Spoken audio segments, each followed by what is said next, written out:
The night before my promotion ceremony, my assistant sent me a text that said 3 words, "Don't go alone." I almost ignored it. I was exhausted, running on 4 hours of sleep and cold coffee, standing in my kitchen still wearing the blazer I hadn't taken off since 7 that morning. My name is Reese. I'm 31 years old. I'm the kind of woman who sets 3 alarms, arrives 12 minutes early to everything, and triple-checks contracts before anyone else in the room has even opened the file. I was the director of operations at my father's logistics company, a company I had quietly rebuilt from near collapse after the 2020 shutdown nearly took everything we had. I read my assistant's text again. "Don't go alone." I called her immediately. She picked up on the first ring, which told me she'd been waiting. Diane had been with the company for 9 years. She started as a receptionist when I was 22 and fresh out of college, trying to prove I hadn't gotten my position because of my last name. She watched me work 14-hour days. She covered for me when I needed to leave early to sit with my mother through chemotherapy. She never once asked for anything in return. "Reese," she said quietly, "I need you to listen to me very carefully. Don't come to tomorrow's event by yourself. Bring someone you trust, someone who can be a witness." I asked her why. She was quiet for a long moment. Then she said, "Because what they're announcing tomorrow is not what they told you it would be." I didn't sleep that night. For context, the promotion ceremony had been my father's idea. He called it a milestone celebration, a formal announcement that I was being elevated to co-CEO alongside my younger brother, Marcus. On paper, it sounded like recognition, like finally being seen after a decade of carrying more than my share. I had restructured our entire vendor network during the pandemic. I had personally negotiated the contract that kept us solvent when our biggest client threatened to walk. I had done all of this while Marcus was finishing his MBA overseas, sending enthusiastic emails from Barcelona about strategies he'd read in textbooks but never tested in the real world. My father told me the announcement was about partnership, about legacy, about bringing the next generation in together. I believed him. I brought my best friend, Carla, to the ceremony. She's an attorney. I told her it was for moral support. I didn't tell her what Diane had said because I didn't know yet what we were walking into. But I trusted Diane with my life, and Diane had never once been wrong about anything that mattered. The venue was a private event space downtown. Ivory tablecloths, low lighting, about 80 guests, investors, board members, longtime clients, family, friends. My aunt kept touching my arm and telling me how proud she was. My mother smiled at me from across the room in a way that made my chest ache, because I suddenly understood that she didn't know either. I smiled at everyone. I drank water and pretended it was champagne. My father took the microphone just after 7. He spoke about legacy for about 4 minutes. He spoke about sacrifice and vision and the future of the company. He mentioned my name twice, warmly, proudly, and I watched people nod and smile in my direction. Then he said that effective immediately, operational leadership of the company was being restructured to position the brand for its next phase of growth. A screen behind him lit up. Documents. Organizational charts. Marcus's photo at the top with the title I had been told we would share. And my name below his. Not as co-CEO. As Director of Special Projects, a title that didn't exist yesterday. A title that meant nothing. A title they invented to move me sideways out of every decision-making role I had held for 6 years while making it look, to the room full of applauding guests, like a celebration. I didn't move. I held my champagne glass filled with water and I smiled. Because I had learned, a long time ago, that the most dangerous thing you can do in a room full of people who underestimate you is show them they've surprised you. Carla was standing 3 feet to my left. I didn't look at her. I didn't need to. Marcus came over afterward and hugged me. He smelled like the same cologne he'd worn since he was 19. He whispered, "This is going to be great for both of us. You're going to have so much more flexibility." Flexibility. That's what they called it. I hugged him back. I told him I was so happy for him. I meant none of it and every word of it simultaneously, in the way that only women who have spent a decade being managed by people who love them are capable of. My father found me near the end of the night.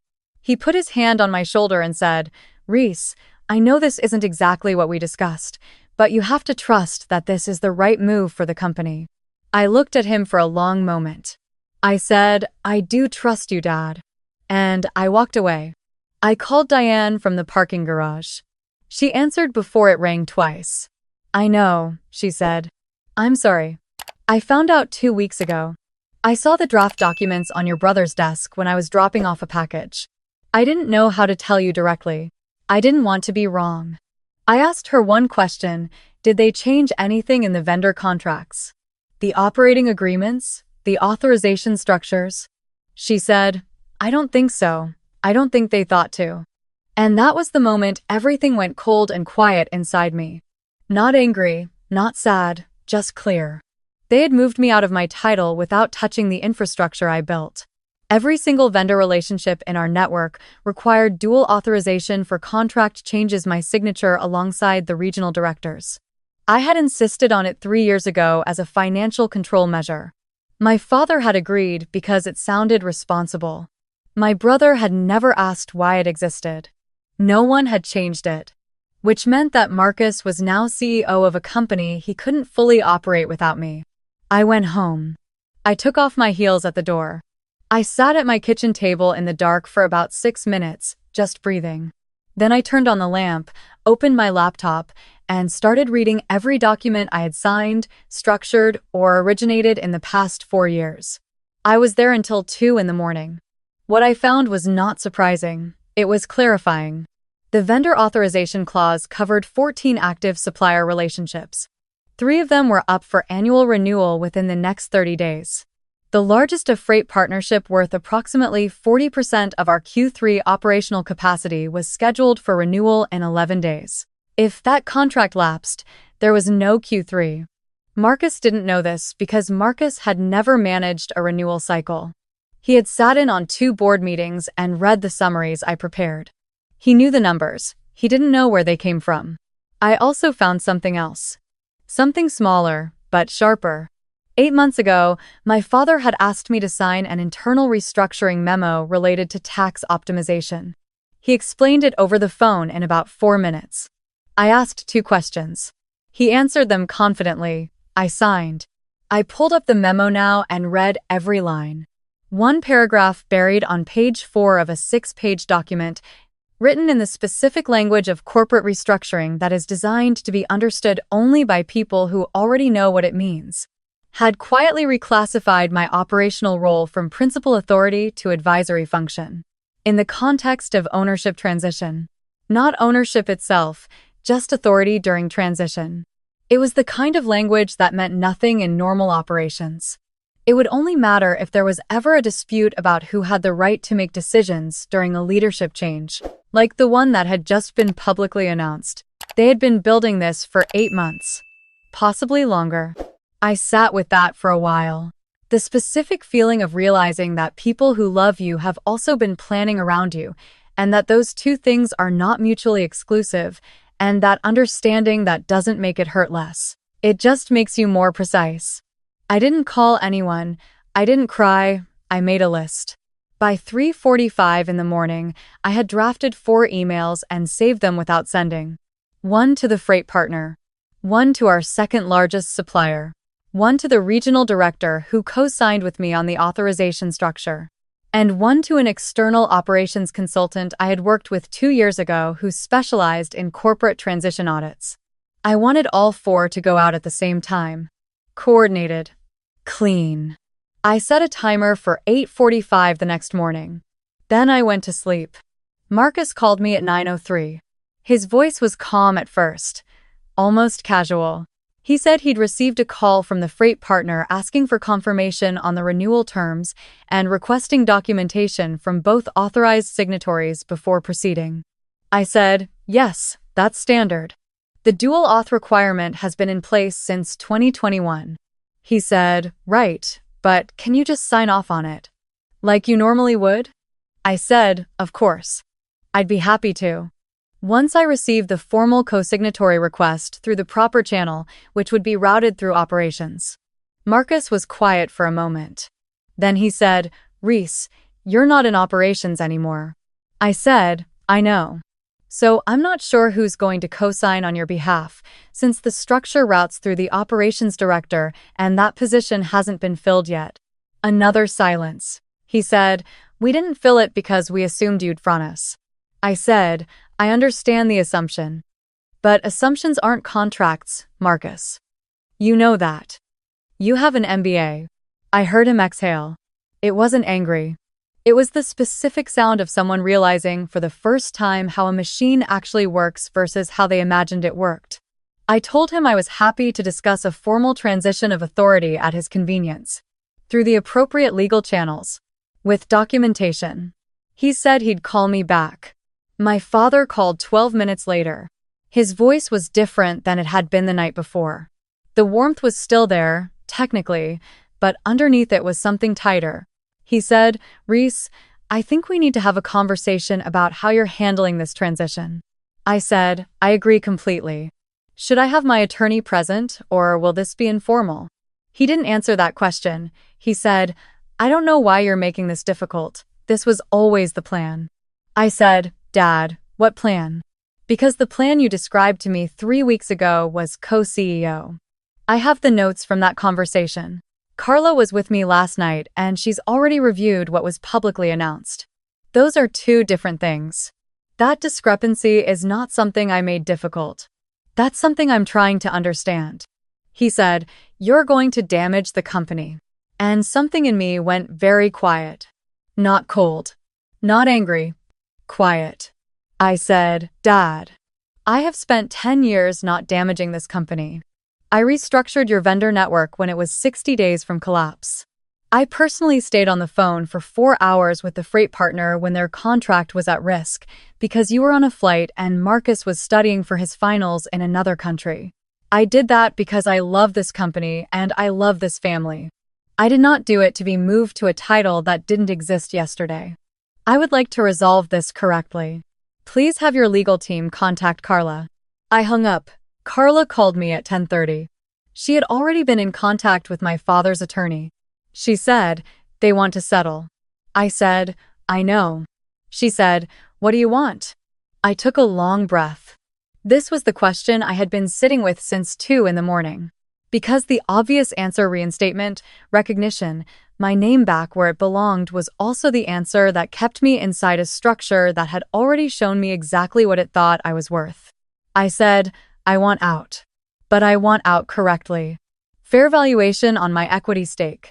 Clean severance.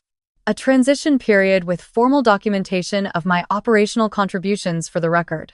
And one more thing. She said, what? I want the freight renewal to go through under my signature, with a formal notation that the dual authorization structure was originated and maintained by me. Not for leverage. For the record. Carla was quiet for a second. Then she said, that's actually brilliant. I said, I know. The settlement meeting was on a Thursday.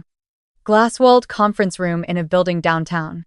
My father, his attorney, Marcus, and a board member I had known since I was 12 years old and who could not quite meet my eyes when I walked in.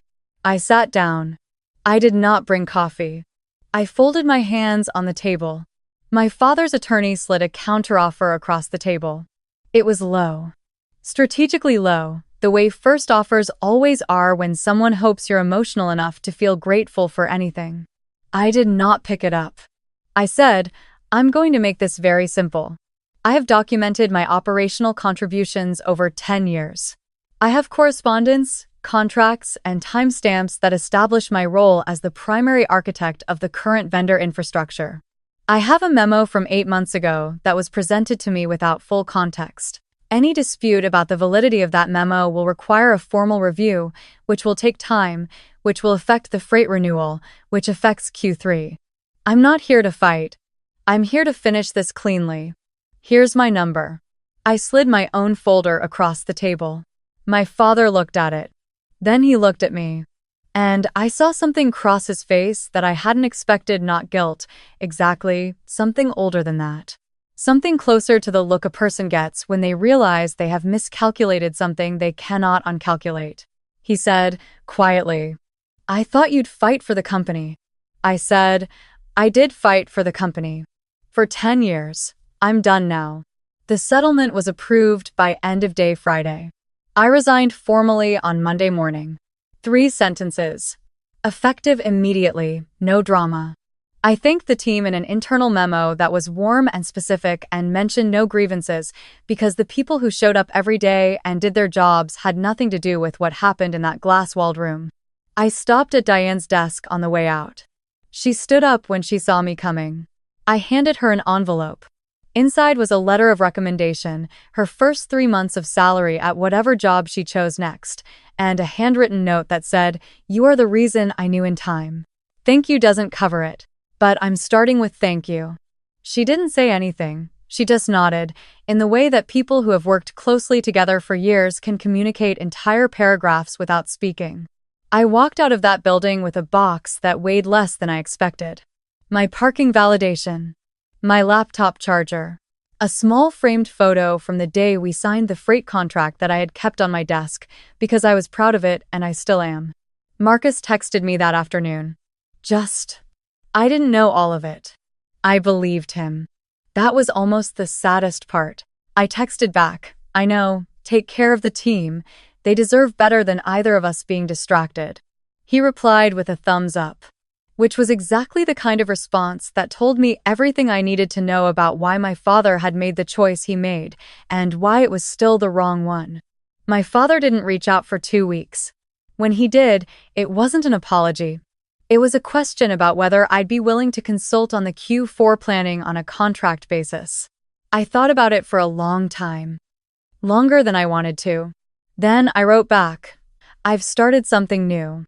I don't have the capacity right now. I hope Q4 goes well." It wasn't a lie. I had started something new. 4 days after leaving, I had registered an LLC. The name was simple. My initials and the word operations. Nothing dramatic. Nothing that needed explaining. My first client was the freight partner. They called me directly, not through my former company, not through a referral.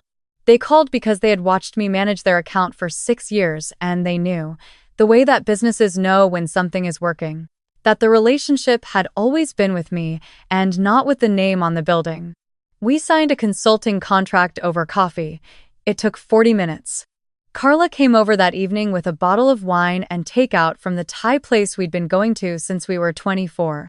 We sat on my kitchen floor because my couch was pushed against the wall. I'd been rearranging furniture, which is what I do when I'm processing things I haven't fully named yet. She said, "How are you actually doing?" I thought about it honestly. Not the version I'd been presenting to the world for the past 2 weeks, which was competent and measured and forward-looking. The actual version. I said, "I'm sad. I think I'm going to be sad about this for a while. And I'm also the clearest I've ever been in my life. And those 2 things are just going to have to exist at the same time." She nodded. She poured more wine. She said, "For what it's worth, what you did in that conference room was the most composed thing I have ever personally witnessed." I said, "I learned it from them. From watching what happens when people plan quietly for a long time. I just decided to use it differently. There's something no one tells you about being the person who holds things together. They tell you it's admirable. They tell you you're strong. They tell you the family, the company, the team is lucky to have you. What they don't tell you is that the same systems that depend on you can also be designed, quietly and over time, to make sure you never have options. That dependability can be managed. That being the one who always shows up can make you, in someone else's spreadsheet, a fixed cost rather than a person. I know this now. I knew pieces of it before. But there is a specific kind of knowing that only comes from sitting in a glass-walled room across from people who love you and watching them calculate, and choosing very deliberately to calculate back. My father called once more, 6 weeks later. He said the Q3 freight numbers were lower than projected. I said I was sorry to hear that. He said, "We could really use your expertise." I said, "I know. My consulting rate is on my website." He laughed, a little. Like he wasn't sure if I was joking. I wasn't. Diane joined my LLC as my first full-time hire 2 months after I left. She took a 15% salary increase and an equity stake I insisted on giving her, because 9 years of loyalty is not a line item, it is a foundation, and you build on foundations correctly or you don't build at all. She sent me a text the morning her first paycheck cleared. It said, "Best decision I ever made." I sent back, "Mine too." I don't talk about my father's company anymore. Not out of bitterness, I genuinely, most days, hope it stabilizes. My mother still calls every Sunday. We talk about other things. She has never brought up the ceremony, and I have never asked her to. Some conversations are waiting for the right season, and this one isn't ready yet. What I know is this. I spent 10 years building something. I laid every beam and poured every foundation and tightened every connection until the whole structure could run without me, which was, I thought, the definition of doing something well. I was wrong about one thing. I thought building it for them meant it was safe for me. It wasn't. But I was. Because what I built for them, I could build again. For myself this time. And when you know exactly how to build something from the ground up, every vendor, every clause, every authorization, structure, every relationship maintained through early mornings and late calls and showing up when no one else did, no one can restructure you out of it. They thought giving me a new title would give them the company. They forgot that the company was the people who trusted me. And people, unlike titles, are not reassigned at a ceremony. I didn't fight for a seat at their table. I built a new one.